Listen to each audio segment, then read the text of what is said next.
So, Senator Hill, we understand you have a big announcement for the people of Colorado, especially in the 5th Congressional District. What do you want to say?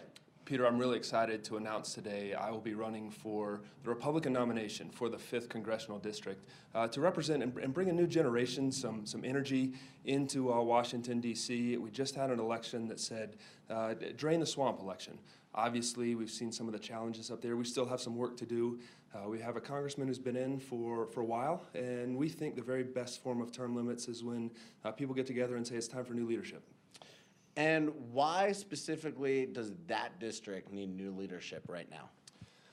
We face a bunch of challenges on the world stage right now with Russia, China, Iran, North Korea, ISIS. And at the same time, we've been hearing from a lot of constituents and the nonprofits that I work with and the businesses around town that they don't feel like their voice is being represented. When they have challenges, when government is breathing down their necks and they need someone to help push back against it, they're not getting that.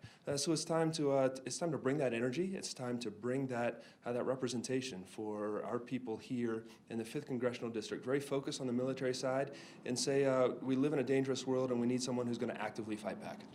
And remind me, how long have you been living in the district, in the Colorado Springs area? Peter, I moved here in '99 to attend the Air Force Academy. Spent 4 years there. We got exiled to Los Angeles for about 3 years for grad school, and then came back in late '06. We've been here ever since. I married, when I was at the academy, I married a great local gal, my bride Emily. We now have 4 children, so they're growing up in the district as well. All my in-laws, my parents, brothers, sisters, grandparents all live right here in the district. So we love it. This has become home for us. I was going to say, so Colorado Springs is obviously home for you. What do you feel like are some of the biggest issues facing this district that you want to go to Congress and fight for? One of the biggest things we face is, sadly, under the President Obama's administration, we've continued to cut and to cut and to cut our military forces while expecting more and more and more out of them. Part of my job is doing construction on military bases around the world. I go into some of these bases, Peter, and we are still using, for some of our high-tech missile defense systems, we are still using floppy disk drives. That is inaccessible. It's time to bring our military in the 21st century. We need to focus on leadership in that area. And Doug Lamborn seems to face a primary just about every year that it comes up. Why do you think that is, and why do you want it to be you now who challenges him in this race? You know, it's less important what I think and far more important I hear people, I've been saying for 10 years, and I think finally it's reached a real, a deafening chorus to say we're not getting the representation we need. We're not getting the leadership we need. And so more and more people are saying we need a different option. When we look at Colorado Springs as being sued now by the EPA, do you think that the EPA doesn't sue people in Trey Gowdy's district? The EPA doesn't sue people in Paul Ryan's district, right? Because they know they've got someone, they're going to have a big fight on their hands if they pick a fight with that congressman. I talked to defense contractors, and they're complaining about losing contracts to LA, to Huntsville, to Omaha, because they recognize that you've got to keep the congressman happy. So, obviously, conservative district, a Republican-leaning district. Are you worried at all that this primary is going to open wounds and be a little bit bitter? And how do you, try to avoid some of that to get to the policy issues that you really want to talk about? We recognize that our republic that we pledge allegiance to every day in the Senate, it's messy. It's always going to be messy. This idea of government from the ground up, from the people, of the people, by the people, that's a difficult process. And it's our task to take that case to the voters and to listen to the feedback from so many of our voters. We're going to be talking about a lot of policy here, though, because that's why we do what we do. It's our military policy. It's what are we doing on the business front.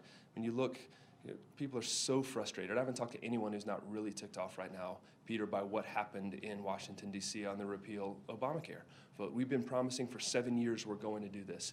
And every single time the congressman's been asked about it, his response is, I don't know, I'm waiting for my staff to review it. Yeah.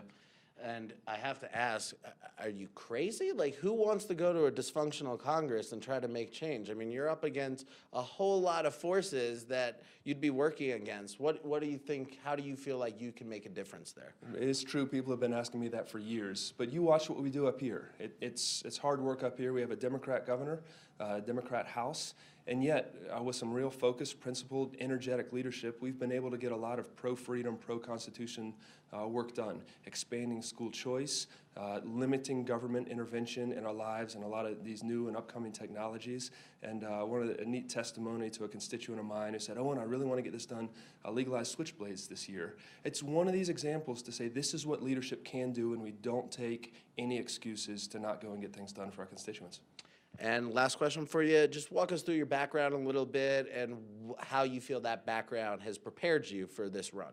Peter, part of my passion is national security. I came out here to go to the Air Force Academy, fell in love with a local gal. After we finished, I finished my service at Peterson Air Force Base, and then went and worked up the street at Compassion International, just an awesome international children's poverty organization, and got to see more of the softer side of NGOs and statecraft, all from a private perspective. Neat Christian charity up there.